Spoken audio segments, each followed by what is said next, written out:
रूपाली शर्मा जी जम्मू से। महाराज जी आपके चरणों में कोटि कोटि प्रणाम। महाराज जी लोगों के अनुचित व अपमान जनित व्यवहार से अत्यधिक क्रोध आता था जिससे मन अशांत हो जाता है। क्रोध ना आए उसके लिए क्या करूं? क्रोध से कैसे जीतूं? देखो, हम अध्यात्म का यहाँ सत्संग होता है, अध्यात्म का उत्तर है। व्यवहार भी अध्यात्म स्वरूप ही करने के लिए हम ये समय देते हैं। हमारे यहाँ व्यवहार की कोई सत्ता नहीं है, व्यवहार को भी भजन बनाना है, इस भाव से यहाँ संग होता है। इसलिए यदि अध्यात्म में थोड़ा भी आपको ज्ञान है तो हमारी बात समझ में आएगी, अन्यथा नहीं आएगी। अगर नाम जप नहीं करते हो, अच्छे आचरण से नहीं चलते हो, तो हमारी बात बिल्कुल समझ में नहीं आएगी, क्योंकि ये अध्यात्म की वार्ता है। पहली बात ये कि जन्म जन्मांतरों से हमारे कर्मों का एक समूह एकत्रित है, जिसे संचित कर्म कहते हैं। उन संचित कर्मों से दो विभाग करके हमारे इस शरीर की रचना हुई है, कुछ शुभ कर्म और कुछ अशुभ कर्म। अब जब से ये शरीर रचा गया और जब तक ये शरीर रहेगा तो इनका क्रम चलता रहेगा, शुभ कर्म और अशुभ कर्म का। हमें ऐसे व्यक्ति मिलेंगे जो कभी सुख पहुंचाएंगे, ऐसे व्यक्ति मिलेंगे जो कभी दुख पहुंचाएंगे, ऐसी वस्तु मिलेगी जो कभी सुख पहुंचाएगी, ऐसी वस्तु मिलेगी जो कभी दुख पहुंचाएगी, ऐसे रिश्ते बनेंगे, ऐसे संतान होंगी, ऐसा व्यवहार होगा जो कभी सुख पहुंचाएगा, कभी दुख पहुंचाएगा। क्योंकि मेरे कर्म दो ही प्रकार के हैं, शुभ और अशुभ। आप समझ लो, ये मेरे कर्म का परिणाम होगा जब कोई मेरे सामने आकर मेरे साथ अभद्र वार्ता करेगा, दुख देने वाली चेष्टा करेगा, वो मेरा कर्म होगा, उसका कर्म नहीं। पहले ये बात माननी है। अब वो मेरे कर्म को निपटाने के लिए आया है, सायोगी है। जो मेरा कर्म निर्धारित किया गया दुख भोगना, वो शाम जैसे कोई एक है, मिलता है कि हृदय रो पड़ता है, उसके प्रेम में, उसके व्यवहार में आनंदित हो जाता है। एक है, हृदय जल जाता है कि भगवान कभी ऐसे आदमी को मेरे सामने मत लाना। तो रूप तो दोनों उसी के द्वारा भेजे गए थे। एक के द्वारा मेरे अशुभ कर्म का नाश कराया गया और एक के द्वारा शुभ कर्म का। शुभ कर्म का नाश हुआ सुख भोग के और अशुभ कर्म का नाश हुआ दुख भोग करके। पहली बात, अध्यात्म किसी की निंदा करने का राइट नहीं कि आप जो है किसी की निंदा करें। आपकी जो निंदा हो उसे सह जाएं। अध्यात्म का उपदेश, व्यवहार इसे बर्दाश्त नहीं करेगा। और परमार्थ का और ऊंचा स्थान, तुम हमें गाली दोगे हम तुम्हारा मंगल मनाएंगे, तुम हमारा अनिष्ट करोगे हम तुम्हें सुखी करेंगे। अध्यात्म का जहां प्रश्न कर रहे हो, एक अध्यात्म मार्ग के पथिक से प्रश्न कर रहे हो। दूसरी बात, हमारे प्रभु सबके हृदय में ईश्वर रूप से विराजमान है। ईश्वर जो सबका शासन करता है। जैसे जो दुष्ट स्वभाव के लोग संसार का विनाश करना चाहते हैं, अस्त्र भी हैं, शस्त्र भी हैं और उनके पास सामग्री सैनिक भी हैं, पर वो कर पाते हैं क्या?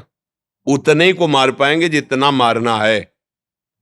विनाश लीला में जितना उनको दिया गया उतना ही कर पाएंगे, इसके आगे नहीं कर पाएंगे। ईश्वर सबके बैठा हुआ है हृदय में। तो वो जो ईश्वर हृदय में बैठा हुआ प्रेरित करके मेरे सामने दुखद परिस्थिति की, तो हम उसके बच्चे हैं, वो हमारे सामने क्यों करेगा ऐसा? है कोई मंगल विधान। जैसे मां अपने बच्चे को ऑपरेशन कराने ले जा रही है, बच्चा सोच रहा है मां कितनी कठोर है, जबरदस्ती हाथ पकड़ करके बंधवा करके डॉक्टर उसे चीरा लगा रहा है, तो वो मां को भले कोस सकता है कि ऐसे व्यक्ति को सौंप दिया, लेकिन आंतरिक वो अज्ञान के कारण ऐसा सोच रहा है मां बड़ी कृपालु है, पैसा देके डॉक्टर से चीरा लगा के उसे स्वस्थ करना चाहती है, उस फोड़े को, उस मल को बाहर हटाकर वो निर्मल स्वस्थ करना। ऐसे ही मेरे भगवान मेरे किसी पाप कर्म रूपी फोड़े का ऑपरेशन करवा रहे हैं। इतना सा अगर समझ रखोगी तो हृदय शीतल हो जाएगा। कुछ मंगल होने वाला है, कुछ आनंद होने वाला है, मुझे सावधान रहना चाहिए, मेरे अशुभों का नाश हो रहा है। भगवान मंगल करने के लिए ऐसा अध्यात्म, और इसी से सहा जा सकता है। अगर अध्यात्म में चलना है तो अंदर अगर सोचो कि इसके आगे वो बढ़ जाएगा, तो ईश्वर है, आप और उसके बीच में ईश्वर है जिसकी आप आराधना करते हो, ऐसा कभी नहीं होने देगा। उतना ही होगा जितना विधान है।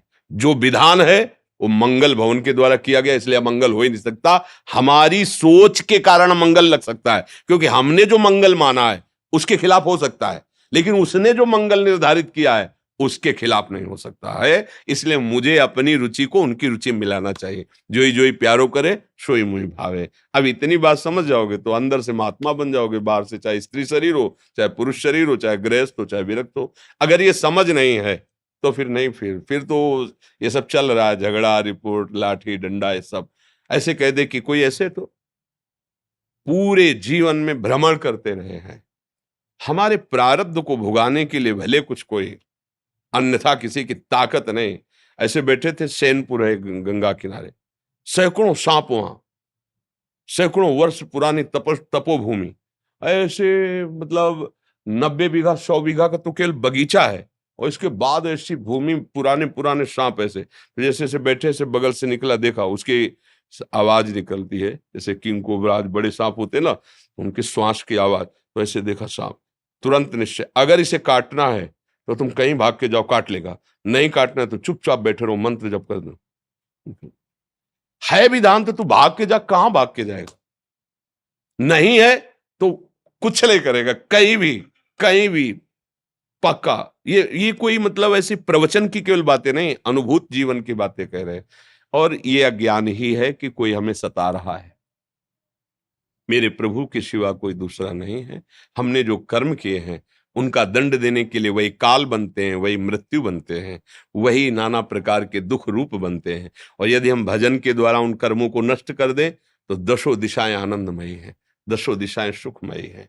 हमें अपने को सुधारना है। अध्यात्म अपने को सुधारता है, अध्यात्म अपनी दृष्टि को सुधारता है। दृष्टि कैसी? जैसी तुम्हारी दृष्टि वैसी सृष्टि अनुभव में आएगी। तुम्हारी दृष्टि कैसी? काममयी तो सब दुष्ट दिखाई देंगे, राममयी तो जित देखूं तित श्याममयी राममयी, जड़ चेतन जग जीवजत सकल राम। अध्यात्म अपने को सुधार, और अपने सुधर गए तो कोई दूसरा है नहीं, ये भी बात जान लो। एक ही परमात्मा तत्व ऐसे भास रहा है जैसे 1,00,000 घड़े रख दिए जाए और उनमें सूर्य का प्रतिबिंब पड़ रहा, तो 1,00,000 सूर्य नहीं हो गए, एक ही सूर्य है, वो 1,00,000 दिखाई दे रहा है। और घड़े 1,00,000 फोड़ दो तो सूर्य का कुछ हानि हो गया क्या? नहीं। ऐसे ही ये सब घड़े हैं अपने लोग, उनमें भास रहा है वही एक परमात्मा। उसका न कभी मरण है न कभी जन्म, और वही तुम्हारा स्वरूप है, तुम्हारा ये स्वरूप नहीं है। तो अध्यात्म के बल से, नाम जप के बल से ऊपर उठो, और ये दुख सुख लाभ हानि मान अपमान, इस पर विजय प्राप्त करने के लिए अवसर मिला है। पर मनुष्य इतना विषयों में पतित हो गया कि ये बात उसके समझे में नहीं आती कि जीतने के लिए मिला है। वो हारता चला जा रहा है। वो समझता है जीवन का लाभ पैसा कमाना, पैसे का लाभ मनमानी स्वच्छंद भोग भोगना, ये जीवन का लाभ। नहीं नहीं नहीं, ये गलत दिशा हो गई। जीवन का लाभ धन कमाओ, ठीक है, सबको सुख पहुंचाओ, परिवार को, अपने आए हुए अतिथि जनों को, उचित अपने शरीर को, और धर्म पूर्वक विषय भोगो और भगवान का भजन करो, भगवत प्राप्ति हो जाएगी। पर कहाँ कोई सतमार्ग पर चलना चाहता है? छोटी छोटी बातों में हम अपने पूज्य जनों का अपमान कर देते हैं, यहां तक इतना क्रोध आ जाता है कि हत्या कर देते हैं, और फिर यहाँ जेल भोगते हैं, फिर नरक भोगते हैं। इसलिए सावधान रहें।